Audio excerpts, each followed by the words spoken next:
Buenos días, espectadores. Me presento, soy Braulio Barría, encargado de presentarles esta presentación del sistema digestivo. Como integrantes de esta convención estoy yo claramente, más Gustavo Báez, Cristóbal Álvarez y Fabián Miranda. Ya. Como introducción, simplemente vamos a explicar cómo el sistema digestivo desempeña un papel clave para la digestión, absorción y distribución de nutrientes. Este proceso es guiado gracias a la motilidad gastrointestinal, además de recibir en su parte ayuda del hígado que participa en funciones metabólicas y transportadoras. El peristaltismo es una respuesta de motilidad que se inicia cuando la pared intestinal se distiende por el contenido. Es el mecanismo principal para empujar el contenido a lo largo del tubo digestivo desde el esófago hasta el recto. Funciona con una onda coordinada, con una zona de relajación por delante del contenido, seguida de una zona de contracción por detrás. La contracción empuja el contenido hacia adelante a través de la zona relajada. La velocidad de onda varía desde 2 hasta 25 centímetros por segundo y la actividad peristáltica puede ser intermitente. Lo vemos operando desde el esófago, intestino delgado o también hasta el colon. Y el segundo sería la segmentación. Este movimiento es más sobre la mezcla que sobre el avance. Es un tipo de motilidad local que ocurre cuando hay contenido en el intestino. Consiste en una contracción que aparece en los intervalos a lo largo del intestino. Esta contracción divide en el contenido en segmentaciones. Su función principal es mezclar las secreciones digestivas y exponerlo a la pared intestinal para la absorción. Este movimiento es característico del intestino delgado, aunque tal como el colon hay una actividad de mezcla similar en la reactividad de la mezcla. El tercero en el complejo motor migratorio. Este es el barrido del intestino, que ocurre entre comidas durante el periodo digestivo. Su función es desplazar los residuos no dirigibles en una actividad motora cíclica que ocurre gastrointestinal durante el periodo digestivo.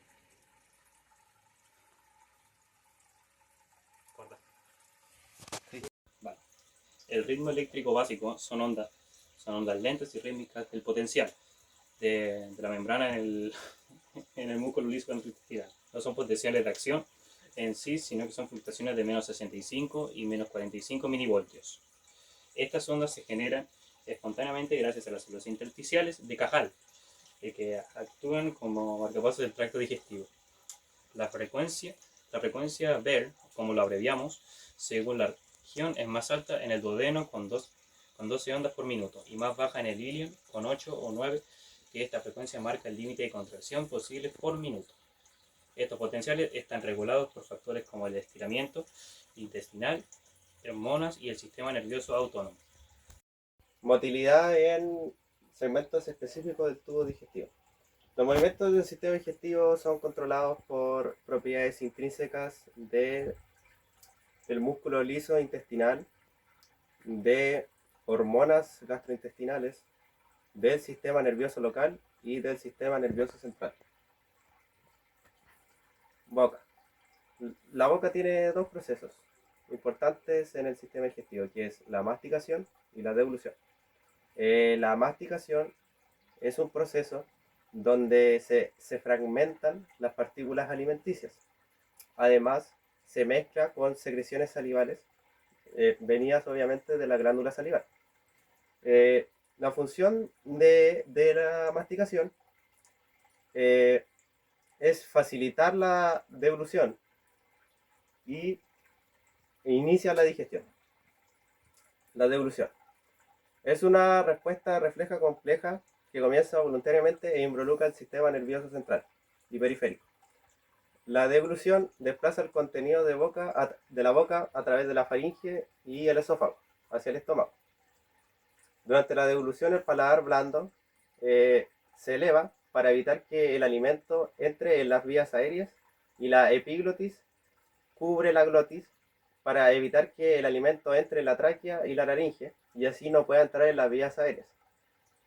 Si sucede que la glotis justo en ese momento se abre, puede ocurrir que el alimento entre a través de las vías aéreas y provoque una neumonía por broncoaspiración.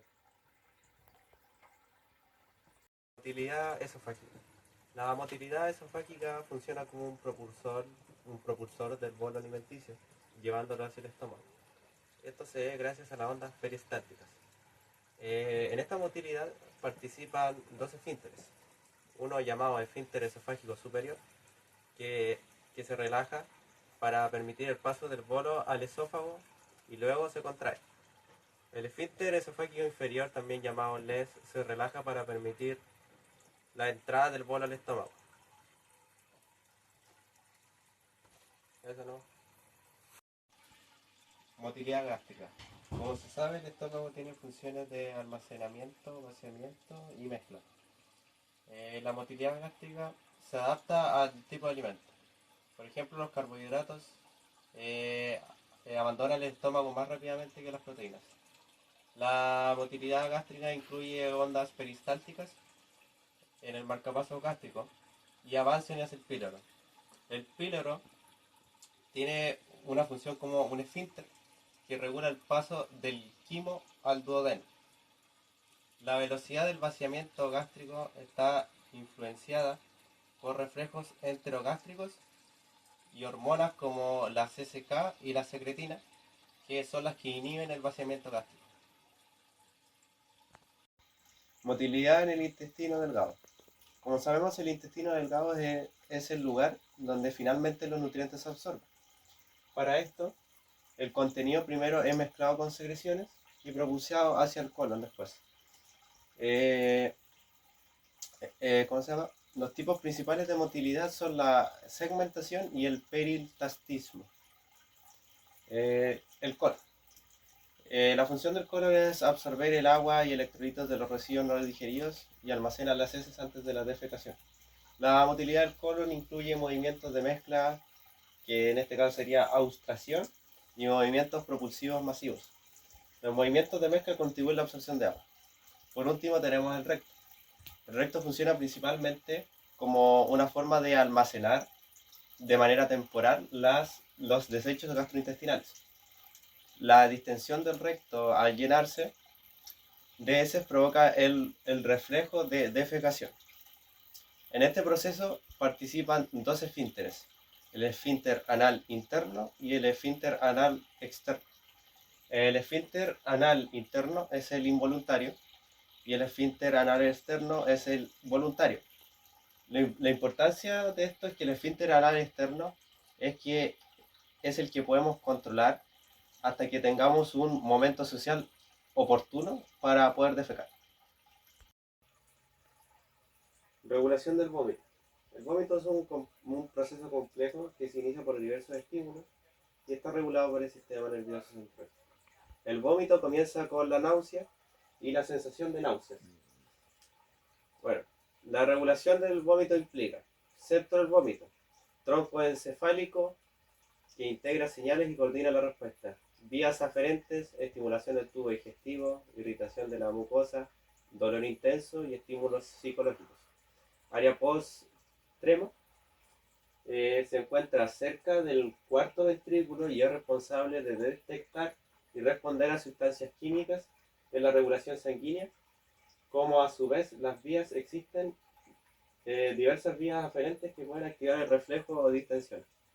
Generalidades del hígado. Principalmente podemos entender que es el primer órgano donde llega la mayoría de los nutrientes que se absorben a través de la pared intestinal. Además, este es el encargado de eliminar sustancias que podrían acumularse y llegar a ser nocivas para el organismo, además de excretar los metabolitos de los fármacos y sustancias. Además, este se encarga de sintetizar la bilis y uno de los ejemplos de la sustancia que es eliminada es la bilirrubina. A continuación les explicaré acerca de algunas características de la anatomía funcional del hígado. En primera parte que se puede destacar es que la sangre se filtra a través de los sinusoides entre las láminas de las células hepáticas y acaba por drenar hacia las venas hepáticas para que desemboquen en la vena cava inferior. En segundo lugar, tenemos que la sangre derivada de los intestinos y las vísceras llegan al hígado a través de la vena porta.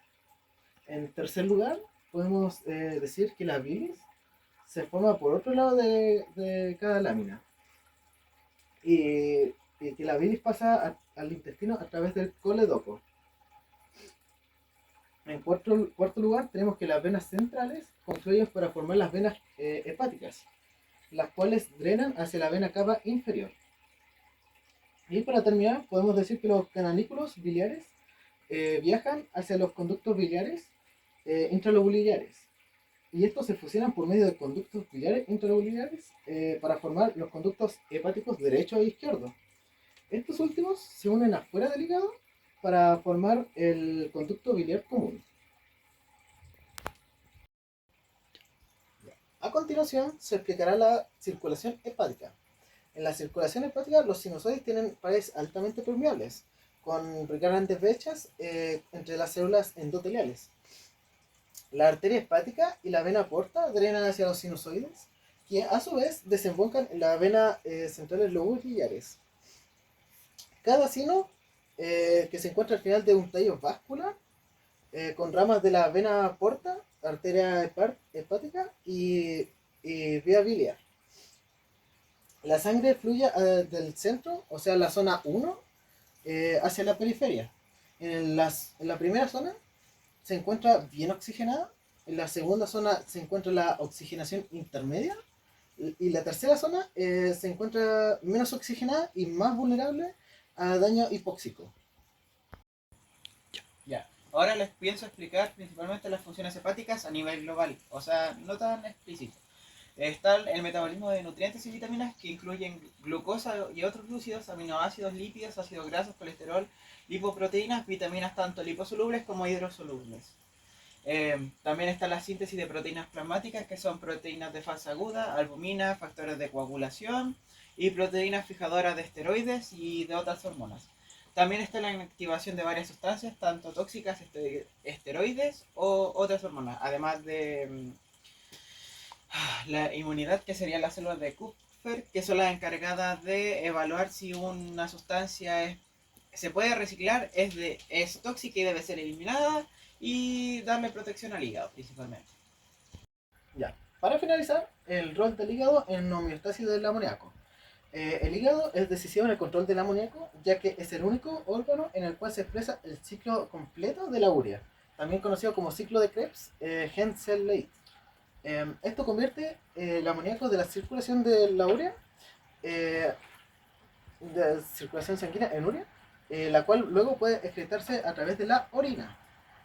El amoníaco en la sangre proviene principalmente del colon y los riñones, y en menor medida de la destrucción de eritrocitos y el metabolismo muscular. En el hígado, los hepatocitos se convierten en fosfato de carbamoil en las mitocondrias. Y este compuesto inicia el ciclo de la urea. Y aquí se pueden ver ambos ciclos.